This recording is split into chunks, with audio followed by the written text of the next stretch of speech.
about additional ways to get your emails read by your subscribers. So let's get started. Keywords. Some people search their emails using various keywords. Make it easy for them by including those keywords within the first 3 words of the email subject line. Plus, when the email comes in, the keyword will be immediately visible to them. Personalize. People respond very well to personalization in email messages, and that includes subject lines.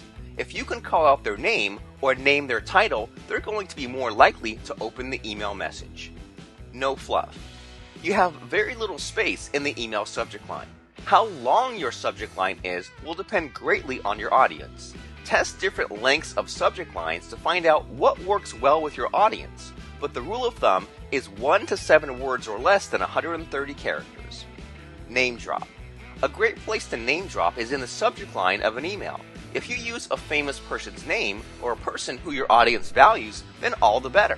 You have to be careful doing this because you don't want the person's name you drop to be angry, so ensure that it's all positive. It needs to be a win-win situation. Deadlines. A time limit mentioned in the subject line will also entice your audience to open it. If you offer a special that expires in 3 days, say so in the subject line so that they know that they need to open now and not wait until later. Note: make the deadline real to be most effective. Creating subject lines that encourage opening of emails is something that you need to consider carefully based on your topic, your audience, and the results you're hoping to achieve through your email marketing messages.